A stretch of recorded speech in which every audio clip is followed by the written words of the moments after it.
Good morning students. तो last article में हमने क्या पढ़ा? नोबल गैस की केमिस्ट्री स्टार्ट की थी हमने। 18 ग्रुप एलिमेंट्स की केमिस्ट्री स्टार्ट की थी हमने लास्ट आर्टिकल में।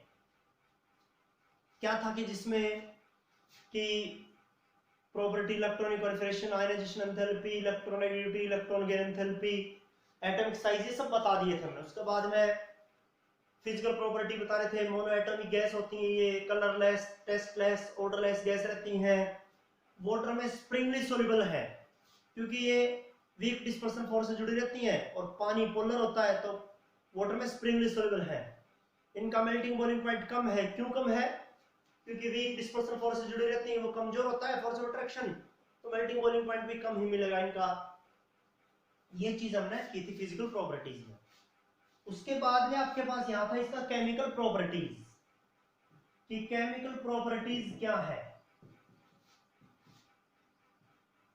केमिकल प्रॉपर्टी जो है ना इसके नोबल गैस के क्या है? तो नोबल गैस जो है ना वो इनर्ट होती हैं या बहुत ही लेस रिएक्टिव, बहुत ही कम रिएक्टिव होती हैं, ये कह लीजिए। एक ही बात है ये। क्यों? उसके दो रीजन हैं। पहला reason, they have fulfilled electronic configuration. fulfilled electronic configuration, ना तो इलेक्ट्रॉन को लेने की जरूरत, ना इनको इलेक्ट्रॉन देने की जरूरत। ना तो इलेक्ट्रॉन लेते हैं और ना इलेक्ट्रॉन देते हैं। ना तो इलेक्ट्रॉन लॉस करते हैं ना ही गेन करते हैं। एक बात, फुलफिल्ड इलेक्ट्रॉनिक कॉन्फिगरेशन रखते हैं। दूसरा, इनकी आयनाइजेशन एंथैल्पी ज्यादा होती है। They have high ionization enthalpy and have positive electron gain enthalpy. positive electron gain enthalpy,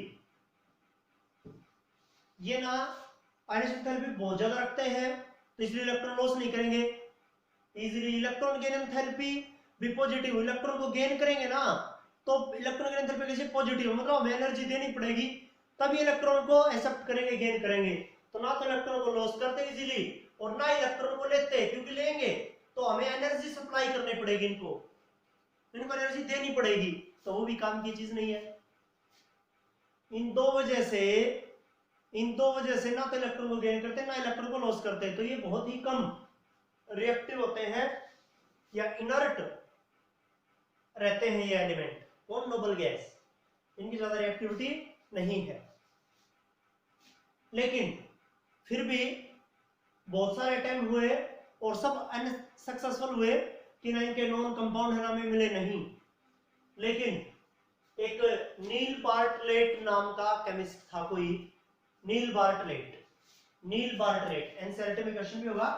N Bartlett सीधा लिख रहा हूं मैं, या नील बार्टलेट मार्च 1962 में मार्च 1962 में वो अपनी लैब में कुछ एक्सपेरिमेंट कर रहा था। अपनी लैब में कंपाउंड्स वगैरह बना रहा था, सोच रहा था कि नोबल गैस के भी कंपाउंड बन सकते हैं क्या।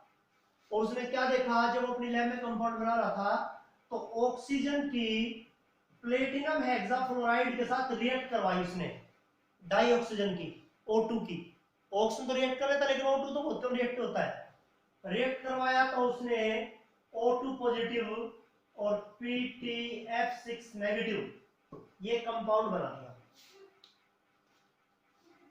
ऑक्सीजन की प्लेटिनम हेक्साफ्लोराइड के साथ रिएक्ट करवाया तो एक कंपाउंड बना दिया, O2PTF6 नेगेटिव, ये कंपाउंड बन गया।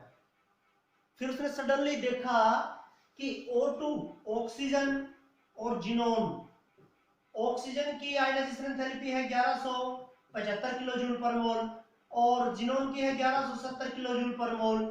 मतलब इन दोनों की आयनाइजेशन एंथैल्पी एक दूसरे के नजदीक है, क्लोज है, आसपास है। तो उसने देखा कि प्लेटिनम हेक्साफ्लोराइड ऑक्सीजन से इलेक्ट्रॉन निकलवा लेता है डाई ऑक्सीजन से, तो जिनोन से क्यों नहीं निकलवाएगा? क्योंकि जिनोन की और O2 की आयनाइजेशन एंथैल्पी लगभग एक दूसरे के नजदीक है, क्लोज है। तो उसने देखा कि हाँ हो सकता है ऐसा, तो उसने जिनोन के साथ भी रिएक्ट करवा के देखा प्लेटिनम हेक्साफ्लोराइड का, और वही हुआ। प्लेटिनम हेक्साफ्लोराइड ने जिनोन से भी इलेक्ट्रॉन निकलवा लिया। प्लेटिनम हेक्साफ्लोराइड में। तो नील बार्टलेट जब अपनी लैब में एक्सपेरिमेंट करा था, कंपाउंड बना रहा था, तो डाई ऑक्सीजन की PTF6 के साथ रिएक्ट करवाई और PTF6 ने ऑक्सीजन से इलेक्ट्रॉन निकलवा लिया, कंपाउंड बना लिया एक तरह का। अब उसने सोचा कि ऑक्सीजन, डाई ऑक्सीजन और जिनोन क्या संदर्भ में एक दूसरे के नजदीक है, तो क्या एक प्लेटिनम हेक्साफ्लोराइड जिनोन के साथ भी कंपाउंड बना लेगा? हाँ, जिनोन किससे भी उसने इलेक्ट्रॉन निकलवा लिया। उसके बाद से हमें जिनोन के नॉन कंपाउंड मिलने लगे, लेकिन किसके साथ? जो ज्यादा इलेक्ट्रोनेगेटिव एलिमेंट है, जैसे ऑक्सीजन फ्लोरीन के साथ। ऑक्सीजन और फ्लोरीन के साथ भी जिनोन के कंपाउंड मिलते हैं हमें। ऑक्सीजन और किसके साथ? फ्लोरीन के साथ जिनोन के नॉन कंपाउंड मिलते हैं हमें। ये है आपके पास ऑक्सीजन और फ्लोरीन ज्यादा इलेक्ट्रोनेगेटिव, मोस्ट इलेक्ट्रोनेगेटिव एलिमेंट के साथ जिनोन के कंपाउंड मिलते हैं हमें। ठीक है, ये था आपके पास कि ना, ये आपको एक एनसीईआरटी का क्वेश्चन भी है कि नील बार्टलेट को किस चीज ने इंस्पायर किया कि नोबल गैस के भी नॉन कंपाउंड मिलेंगे या नोबल गैस के भी नॉन कंपाउंड होते हैं। ये है आपके पास जिनोन के ऑक्सोफ्लोराइड ऑक्साइड्स है या फ्लोराइड्स है, और क्रिप्टोन का क्या है? डायफ्लोराइड है बस, KrF2, और बाकी नॉन कंपाउंड नहीं है इनके। रेडोन के भी मिलते हैं कुछ, लेकिन कोई खास नहीं। जिनोन के ज्यादा कंपाउंड मिलते हैं आपको। ये थे जिनोन के कंपाउंड मिलने की केमिस्ट्री की थ्योरी, कि कैसे जो है ना वो जिनोन के कंपाउंड नॉन कंपाउंड जो है हमें वो मिले। ये है आपके पास यहाँ। उसके बाद में आपके पास यहाँ कि जो जिनोन के कंपाउंड मिल रहे हैं ऑक्सीजन और फ्लोरीन के साथ, कैसे बनते हैं, कैसे मिलते हैं, वो सब हम यहाँ पढ़ेंगे। तो वो देखिए आप कि जिनोन के जो कंपाउंड है, फ्लोराइड मिल रहे हैं, डायफ्लोराइड, टेट्राफ्लोराइड और हेक्साफ्लोराइड। डायफ्लोराइड, टेट्राफ्लोराइड और हेक्साफ्लोराइड्स ये हमें मिलते हैं।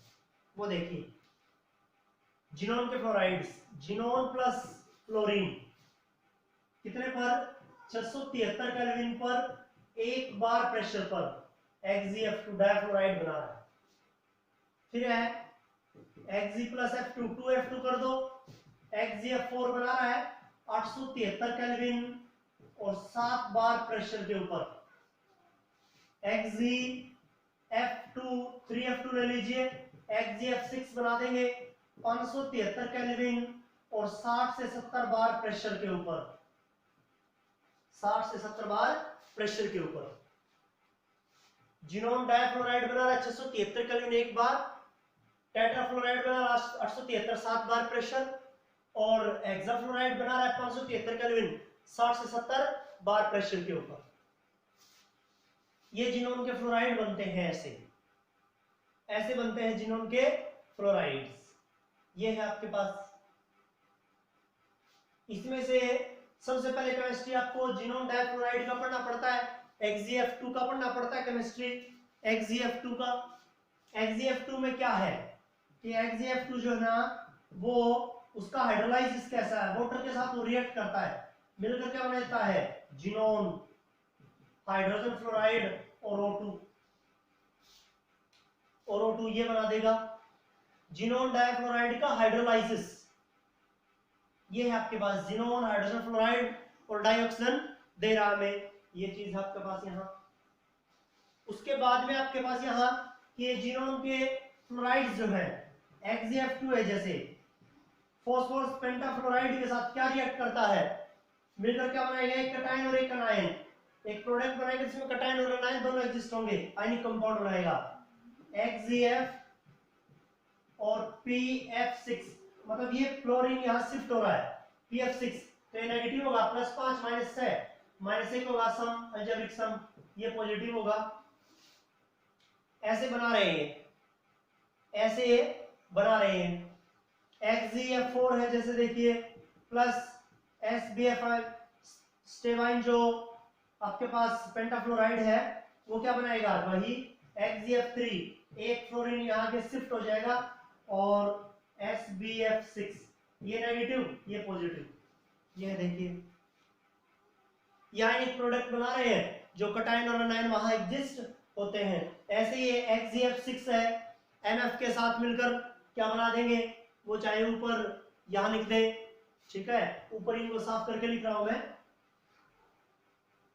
यहां देखिए कि क्या करेंगे, वो XgF6 है प्लस NF, मेटल का फ्लोराइड, मेटल क्या होती है, सोडियम पोटेशियम रुबिडियम सीजियम, ये हो सकता है। क्या बनाएंगे, तो आपके पास यहाँ ये सीधा XgF7 हो जाएगा और M रह जाएगा, तो M पॉजिटिव XgF7 नेगेटिव, बस। कटायन और अनायन जो है वो दे रहे हैं आपके पास यहाँ।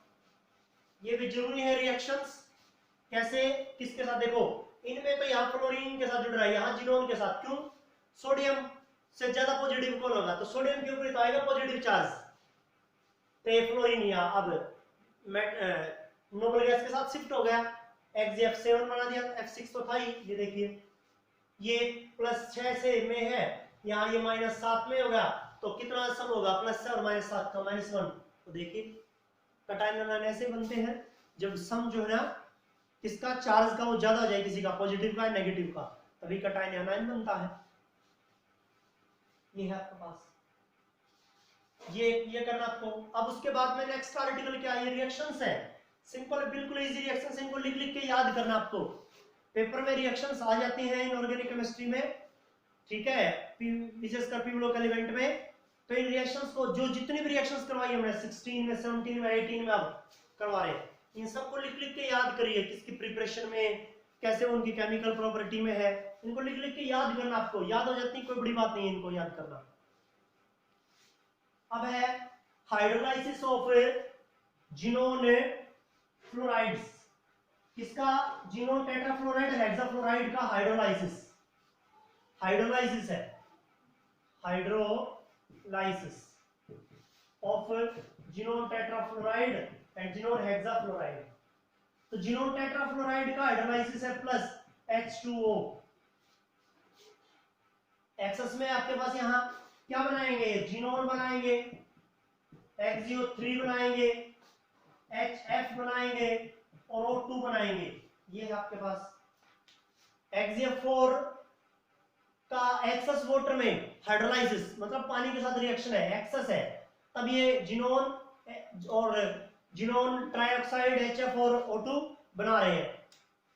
XgF6 है, वो भी ज्यादा वाटर में क्या बनाएंगे, XgO3 बनाएंगे और HF बना देंगे, ये है आपके पास, ये है आपके पास, ये करना आपको। जबकि पार्शियल हाइड्रोलाइसिस का मतलब वाटर कम हो, पार्शियल हाइड्रोलाइसिस, पार्शियल मतलब आंशिक रूप से पानी कम हो, यहां तो एक्सेस में है पानी, एक्सेस में है पानी मतलब ज्यादा मोल जो है वो ले रहे हैं आप, एक्सेस में पानी ज्यादा मोल ले रहे हैं आप। यहां पार्शियल हाइड्रोलाइसिस में देखिए XgF6 plus water, XgF6 plus water मिलकर क्या बनाएंगे, ये XgOF4 ये बना देंगे, XgF6 प्लस वाटर के साथ XgOF4 बना रहे हैं। XgF6 अब 2 वाटर, एक वाटर का मॉलिक्यूल है तो ये बना रहे हैं, 2 वाटर के मॉलिक्यूल हो गए तुम, XgO2F2 प्लस HF, यहां प्लस HF ऐसे बनाएंगे, ये ऐसे, ये ऊपर XgOF4 और प्लस HF दे रहे हैं आपके पास यहां, और नीचे वाले केस में क्या देंगे, XgO2F2 प्लस HF ऐसे देंगे, ये होगा आपके पास यहां पार्शियल हाइड्रोलाइसिस। पार्शियल हाइड्रोलाइसिस करना हमें, क्या करना हमें, पार्शियल हाइड्रोलाइसिस, ये करना है, ऐसे होंगे आपके पास क्या, पार्शियल हाइड्रोलाइसिस।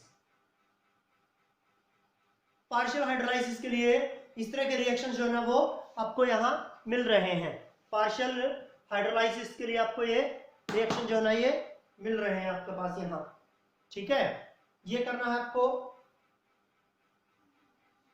ठीक है। पार्शियल ये देखिए, ये पार्शियल हाइड्रोलाइसिस के लिए रिएक्शन बहुत जरूरी है, इंपॉर्टेंट है, ये सीधे किसमें मिल जाते हैं आपको, बोर्ड क्वेश्चन से मिल जाएंगे या कंपटीशन एग्जाम में।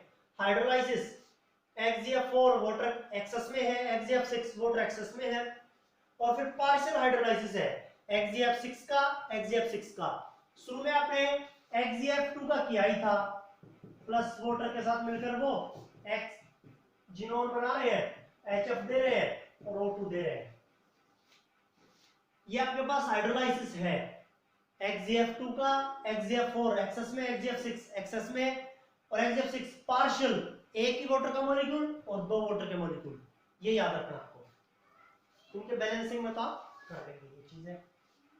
ये है hydrolysis of xenon fluorides. Xenon fluoride का हाइड्रोलाइसिस इंपॉर्टेंट है और एग्जाम में आपको मिल जाएंगे, बोर्ड एग्जाम में मिल जाएंगे, कंपटीशन में भी मिल जाएंगे। ये है आपको स्ट्रक्चर है, जैसे XgO3 का स्ट्रक्चर देखेंगे आप, क्या स्ट्रक्चर होगा, जिनोन XgO3 है, पहले तो सीधा 1/2, जिनोन के पास 8 इलेक्ट्रॉन वैलेंस शेल में, ऑक्सीजन के लिए 0 होगा क्योंकि वो डाइवेलेंट है, 8 तो 4 के लिए क्या होता है sp3, टेट्राहेड्रल होना चाहिए था, लेकिन क्या मिलेगा आपको, xenon, double bond oxygen, double bond oxygen, double bond oxygen, एक लोन पेयर, क्या होगा ये, पिरामिडल स्ट्रक्चर होता है, ये पिरामिडल, ऊपर ये बॉन्ड हो जाता तो टेट्राहेड्रल होता है, ये पिरामिडल है। ऐसे ही XgO2F2 का स्ट्रक्चर, XgOF4 का स्ट्रक्चर, ये करने आपको पहले हाइब्रिडाइजेशन और फिर लोन पेयर कहाँ रहता है वो देख लीजिए, मतलब 11वीं क्लास में सारे थे ये, या इससे पीछे मैंने अभी आपको करवाया, किसके लिए, जो इंटरलेशन कंपाउंड है उनके लिए, ठीक है। ये देखिए, जैसे मान लीजिए किसी का भी स्ट्रक्चर XgO2F2 का करना आपको, तो सबसे पहले क्या करना होगा आपको, 1/2, जिनोन 8 इलेक्ट्रॉन, ऑक्सीजन के लिए तो 0, फ्लोरीन के लिए 2, 10 भाग में 2 5 के लिए sp3d, ट्रायंगोनल बाइपिरामिडल होना चाहिए XgO2F2 का, लेकिन कैसा हुआ देखो, ट्रायंगोनल बाइपिरामिडल ये होता है आपके पास O2F2, O2F2 मतलब O2F2, 2 ऑक्सीजन है, ये कर दीजिए डबल बॉन्ड ऑक्सीजन, एक फ्लोरीन या एक फ्लोरीन यहाँ, एक लोन पेयर रह जाएगा, ये लोन पेयर यहाँ, 8 इलेक्ट्रॉन थे जिनोन के पास वैलेंस शेल में, 2 तो 4 5 और 6 और एक ये लोन पेयर रह गया।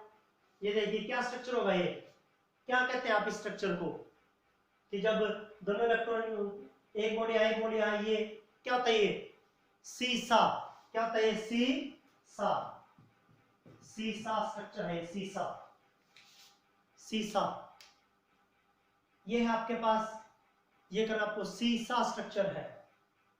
इस तरह के SF4 का स्ट्रक्चर करवाया था, याद हो आपको मैंने, SF4 का जैसा स्ट्रक्चर है वैसे ही XgO2F2 का, इस तरह से बनते हैं स्ट्रक्चर्स। एनसीईआरटी में भी होंगे इनसे रिलेटेड क्वेश्चंस। तो ये यूनिट कंप्लीट, आज आपको जेई से या नीट से क्वेश्चन मिल जाएंगे इससे, ठीक है, और एनसीईआरटी और एनसीईआरटी एग्जाम्पलर के करने हैं हमें, ठीक है, उनमें से कोई डाउट है आप पूछे मुझसे, आपको बताया जाएगा उनका आंसर, और मैं भी समझाऊंगा उनमें से कुछ एक जो इंपॉर्टेंट है वो, जो बोर्ड एग्जाम में मिले हैं।